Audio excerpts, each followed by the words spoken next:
Bonjour mes chers élèves, c'est votre enseignante Alaoui Jihad.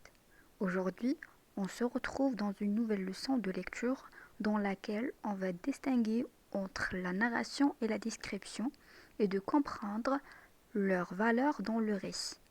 Notre support sera le texte que vous avez dans votre manuel passerelle, la page 156.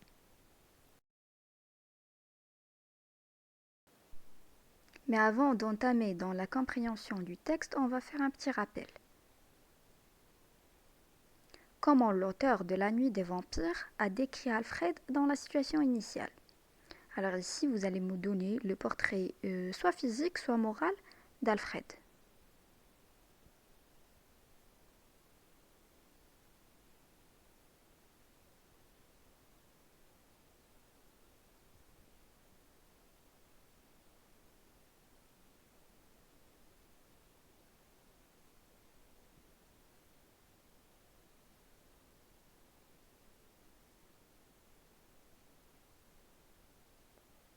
Alors l'auteur a décrit Alfred comme suit. Un homme d'une silhouette vague. Alfred était ce genre d'homme très généreux. Il était un peu maigre, d'une taille élancée, ses cheveux blonds et ses yeux vifs. Maintenant, citez quelques péripéties que nous avons vues dans la séance précédente de lecture. Les péripéties de la nouvelle policière.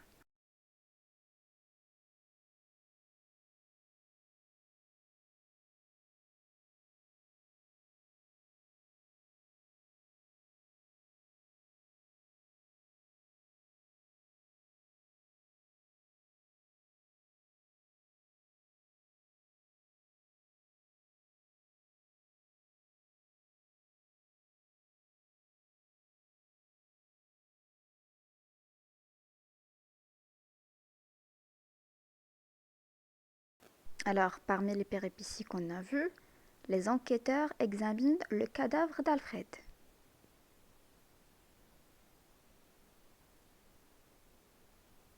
Les enquêteurs se sont déplacés au domicile de la victime. Et les enquêteurs ont trouvé la piste du vampire. Maintenant, essayez s'il vous plaît d'observer et de lire votre support 2 fois minimum.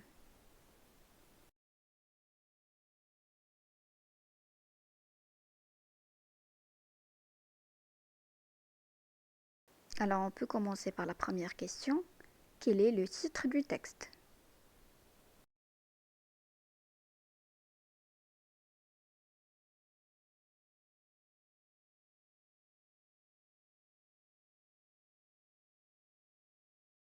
Très bien, le titre du texte est La mystérieuse victime au musée Bigouden.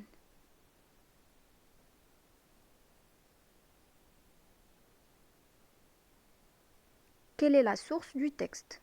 Alors, la source, on la trouve souvent au-dessous du texte.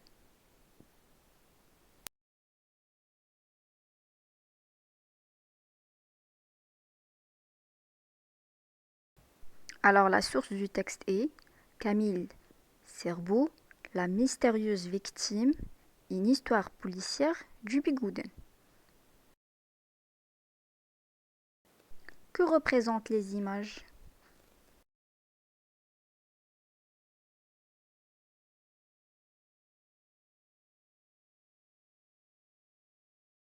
Très bien, les images représentent un musée.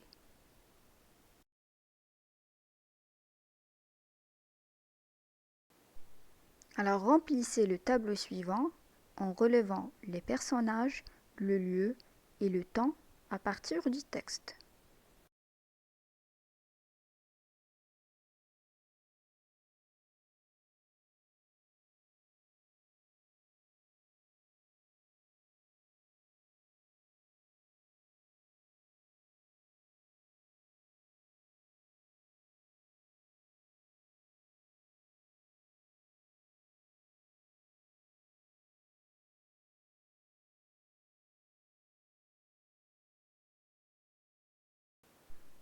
Très bien, alors les personnages sont le narrateur, les gendarmes, madame le commissaire, le mort, le médecin légiste, les ambulanciers et le directeur du musée.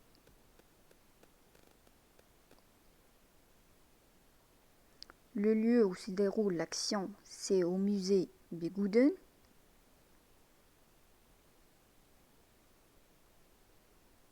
Et le temps, c'est minuit.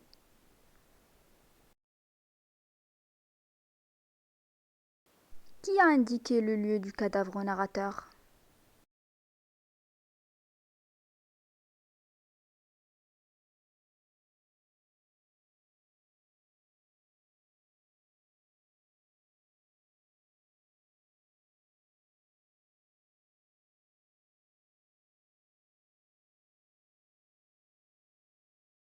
Très bien, ce sont les gendarmes qui étaient déjà sur les lieux de crime qui ont indiqué le lieu du cadavre au narrateur. Quel est le fait qui a étonné le narrateur?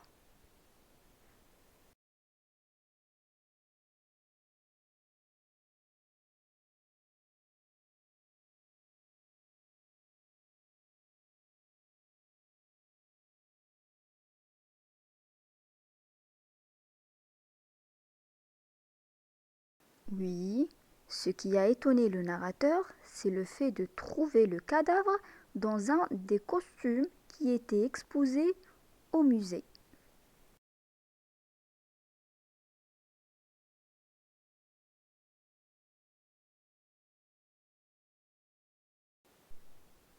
Relevez le portrait physique de la victime.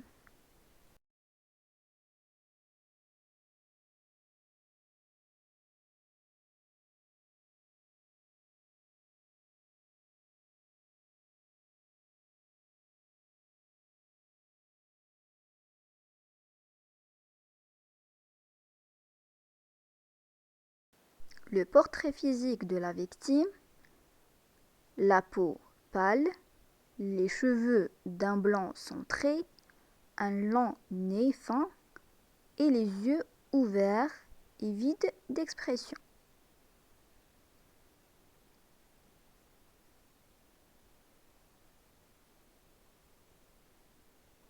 Maintenant, vous allez dégager du texte l'aspect vestimentaire de la victime.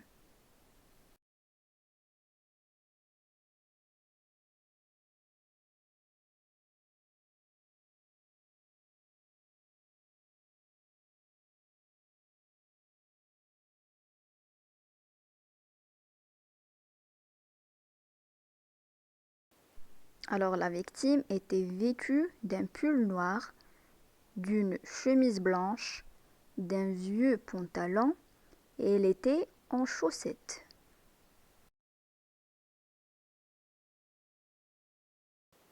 Les enquêteurs ont-ils découvert la raison de décès de la victime? Pourquoi?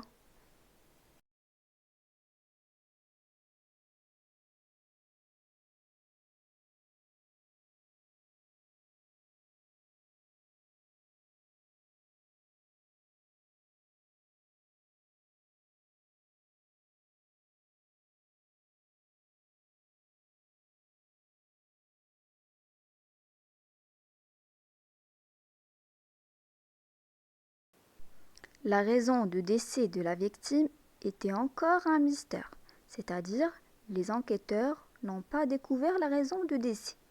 Pourquoi? Car il n'y a aucune apparence de coup de poignard ou de balle.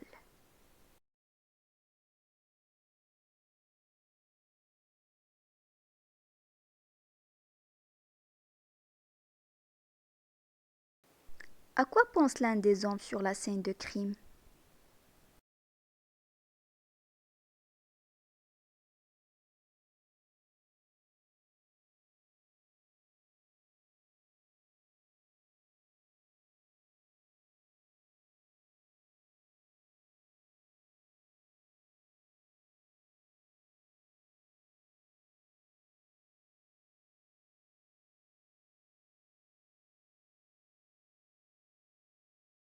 Très bien, il pense qu'il s'agit d'une tentative de suicide.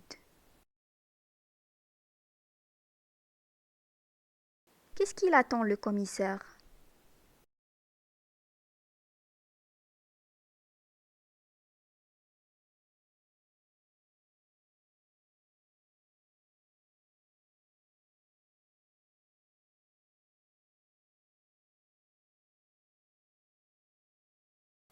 Elle, c'est pas il, parce que le commissaire c'est une femme.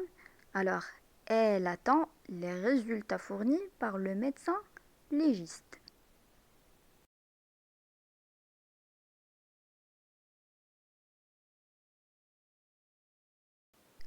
Maintenant, essayez de diviser le texte en passages à dominante descriptive, c'est-à-dire où on a plus de description, et passages à dominante narrative. Bien évidemment, les passages, ou bien le passage où on a plus de narration.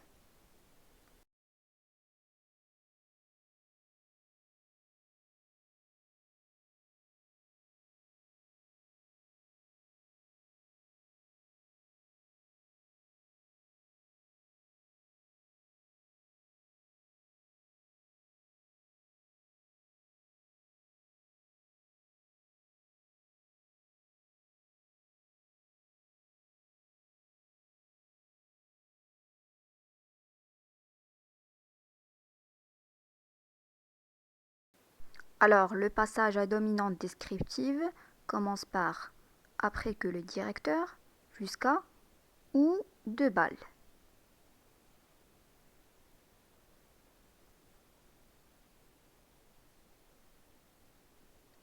Et le passage à dominante narrative commence par le médecin légiste jusqu'à sur le décès ou bien jusqu'à la fin du texte.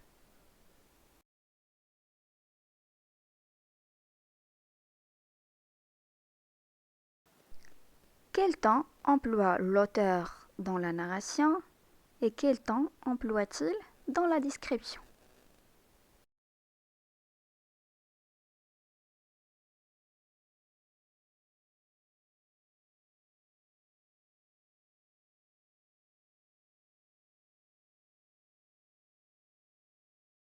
Très bien. Dans la narration, l'auteur emploie le passé simple et dans la description, il a utilisé l'imparfait.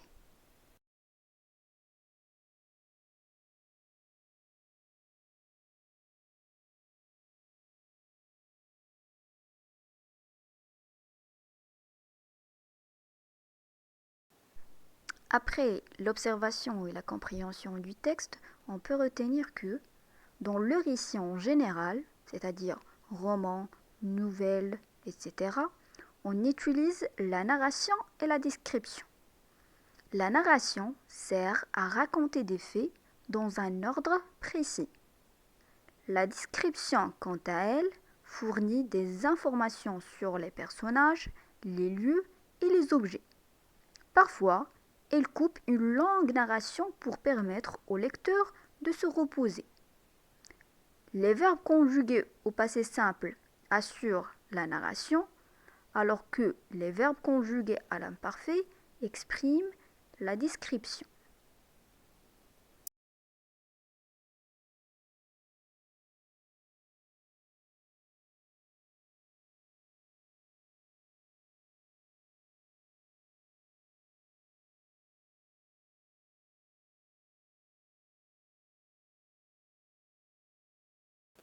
C'était le cours d'aujourd'hui. Je vous remercie pour votre attention et à la prochaine, Inch'Allah.